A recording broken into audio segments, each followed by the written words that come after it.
নমস্কার বন্ধুরা, বাসন্তী রান্নাঘরে আপনাদের স্বাগত জানাই। আজকে আমার রেসিপি মাশরুম মশালা। তাই আজকে ভিডিওতে আমি রেস্টুরেন্ট স্টাইলে মাশরুম মশালা করে দেখাবো, যেটা বাড়িতে একদম ঘরোয়া মশলা দিয়ে ইজিলি করে নিতে পারবেন। আর এই মাশরুম ভাত, রুটি, নান, পরোটার সাথে খেতে অসাধারণ লাগে। আশা করছি আজকের ভিডিওটা আপনাদের সবাইকে খুবই ভালো লাগবে। যারা আমার চ্যানেলকে এখনও সাবস্ক্রাইব করেননি তাদের সাবস্ক্রাইব করার অনুরোধ রইল। তাহলে ভিডিওটা অবশ্যই পুরো দেখবেন আর আমার চ্যানেলকে লাইক, কমেন্ট, সাবস্ক্রাইব অবশ্যই করবেন। এটা আপনাদের কাছে আমার অনুরোধ রইল।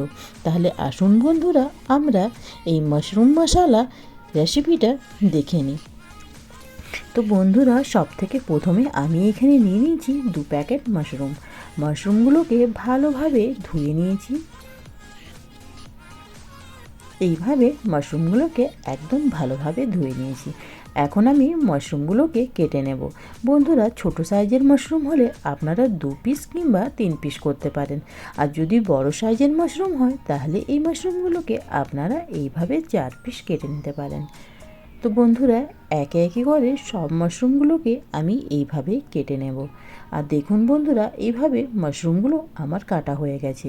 মাশরুমগুলোকে আমি ম্যারিনেট করে নেব। এর জন্য দিয়ে দিয়েছি 1 চামচ লঙ্কা গুঁড়ো, 1 চামচ এর মধ্যে দিয়ে দেব হলুদ গুঁড়ো, আর দিয়ে দেব এর মধ্যে 1 চামচ নুন দিয়ে দিলে মাশরুমটা ময়েশ্চার বের হয়ে যাবে। আর দিয়ে দিলাম 1 চামচ তেল। এখন আমি এটাকে ভালোভাবে ম্যারিনেট করে নেব। তো বন্ধুরা, এইভাবে হাতের সাহায্যে ম্যারিনেট করে নেব যাতে মাশরুমটা ভালোভাবে নরম হয়ে যায়। আর এখন আমি মশলা তৈরি করে নেব। তো এখানে আমি নিয়েছি 4টি টমেটো আর নিয়ে নিলাম এর মধ্যে 4টি পেঁয়াজ। সব থেকে প্রথমে আমি টমেটোগুলোকে এইভাবে কেটে নেব। তো বন্ধুরা, টমেটোগুলোকে আমি একটি পেস্ট তৈরি করে নেব। তার জন্য একে আমি রাফলি চপ করে নিলাম। আর এখন এর পেস্ট আমি তৈরি করে নেব। আর পেঁয়াজগুলোকে একদম কুচু কুচু করে কেটে নেব। তো সব থেকে প্রথমে আমি প্যান গরম হওয়ার জন্য দিয়ে দিয়েছি। এর মধ্যে দিয়ে দিলাম 2 চামচ সরষের তেল। আর তেল যখন ভালোভাবে গরম হয়ে যাবে এর মধ্যে দিয়ে দিলাম 1 চামচ জিরে, 1 চামচ দিয়ে দিলাম গোটা গরম মশলা, আর দিয়ে দিলাম একটি তেজপাতা। সবগুলো ভালোভাবে ফুটে আসলে এখন যে পেঁয়াজগুলো আমি চপ করে রেখেছিলাম সেগুলো দিয়ে দিলাম তেলের মধ্যে। গ্যাসের ফ্লেমটা মিডিয়াম টু হাই রেখে পেঁয়াজগুলোকে ভালোভাবে একদম লাল লাল করে ভাজবো। আর এইখানে আমি নিয়ে নিয়েছি 7-8টা কাজু আর নিয়ে নিলাম 1 চামচ পোস্ত। কাজু আর পোস্তর পেস্টটা তৈরি করে নেব। তো বন্ধুরা, পেঁয়াজটা আমার ভালোভাবে ভাজা হয়ে গেছে। এখন আমি দিয়ে দিলাম এর মধ্যে 2 চামচ আদা আর রসুনের পেস্ট। আদা রসুন পেস্ট দিয়ে ভালোভাবে মশলাটা কষে নেব। তো বন্ধুরা, গ্যাসের ফ্লেমটা একদম লো করে মশলাটা ভেজে নিলাম। এখন আর এর মধ্যে আমি অ্যাড করলাম টমেটো পিউরিটা দিয়ে ভালোভাবে কষবো। গ্যাসের ফ্লেমটা একদম মিডিয়াম টু লো রেখে মশলাটাকে ভালোভাবে ভেজে নেব। তো বন্ধুরা, এইভাবে দেখুন টমেটো পিউরিটা দিয়ে ভাজা হচ্ছে পেঁয়াজটা। যখন ভালোভাবে এখন আমার পেঁয়াজটাও ভাজা হয়ে গেছে, 5 থেকে 7 মিনিট ভালোভাবে গ্যাসের ফ্লেমটা হাই করে ভেজে নিয়েছি। এখন এর মধ্যে অ্যাড করলাম কিছু শুকনো মশলা। 1 চামচ দিয়ে দিলাম হলুদ গুঁড়ো, 1 চামচ ধনে গুঁড়ো, 1 চামচ দিয়ে দিয়েছি জিরে গুঁড়ো, আর দিয়ে দিলাম এর মধ্যে 1 চামচ লঙ্কা গুঁড়ো, আর দিয়ে দিলাম 1 চামচ নুনের পরিমাপটা আপনারা কম বেশি করতে পারেন, কেন কি মাশরুমের মধ্যেও আমি নুন দিয়েছি, সেই হিসাবে মশলাটাতে নুন কম করেই দিবেন। আর দেখুন বন্ধুরা, সবগুলো শুকনো মশলা দিয়ে মশলাটাকে আমি ভালোভাবে কষে নেব একদম যতক্ষণ না মশলা থেকে তেল ছাড়ছে। আর বন্ধুরা দেখুন, মশলাটা আমার ভালোভাবে ভাজা হয়ে গেছে। এখন আমি এর মধ্যে অ্যাড করলাম কাজু আর পোস্তর পেস্টটা দিয়ে এখন আমি মশলাটাকে আর একবার ভালোভাবে কষবো। বন্ধুরা, গ্যাসের ফ্লেমটা একদম মিডিয়াম টু লো রেখেই মশলাটা ভালোভাবে কষবো। আর এখন আমি এর মধ্যে দিয়ে দেবো 1 চামচ কাশ্মীরি লাল মির্চ পাউডার দিলে মশলাটার কালারও খুব সুন্দর আসে। তো বন্ধুরা, এইভাবে কাশ্মীরি লাল মির্চ পাউডার দিয়ে মশলাটাকে আর একটু কষে নেব। ভাবে দেখুন মশলাটা আমার কষা হয়ে গেছে।